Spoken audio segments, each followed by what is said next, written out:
I'm going to give you a quick 3-minute masterclass on how you can optimize your product pages or sales pages for your Shopify brands. For context, that's what we've been doing here at ConversionWise for the last 12 years. We currently manage over 80 Shopify 7, 8, and 9-figure brands CRO, and we also design more landing pages than any other agency on the planet.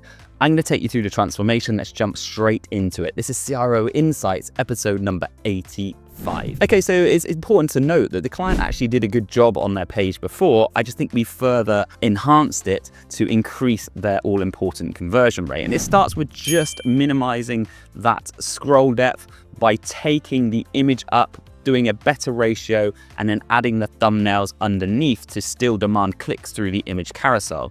We've then been able to pull more important elements above the fold. We've still got social proof, a clear title. We've laid the pricing out better with the original price and then also the monetary saving inside a nice label. We've supported that with what we call 3 benefit-driven bullet points. Important elements when it comes to these. Make sure you have a visual icon or a tick that draws attention.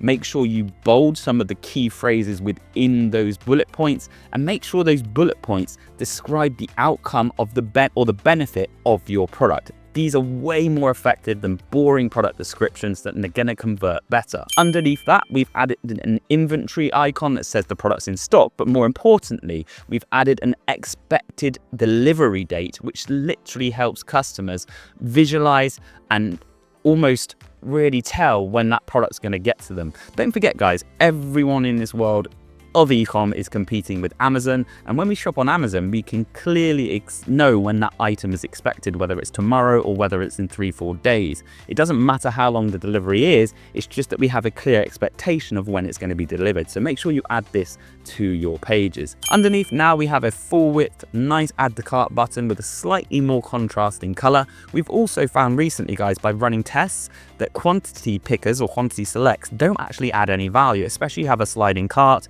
You might want to just put a little plus and minus at the end of the CTA, but they take up a lot of real estate and they're not really used anymore. Underneath that, we've backed the CTA up with our guarantee and some payment seals just to add a little bit of extra trust and credibility. And overall, this page is going to do very well. Let me know what you think of this transformation down in the comments. And if you haven't already, subscribe to our YouTube channel because we drop videos like this every single week. If you want my agency to design you better converting pages or run experimentation and CRO on your store, then get in touch and I'll see you in the next one.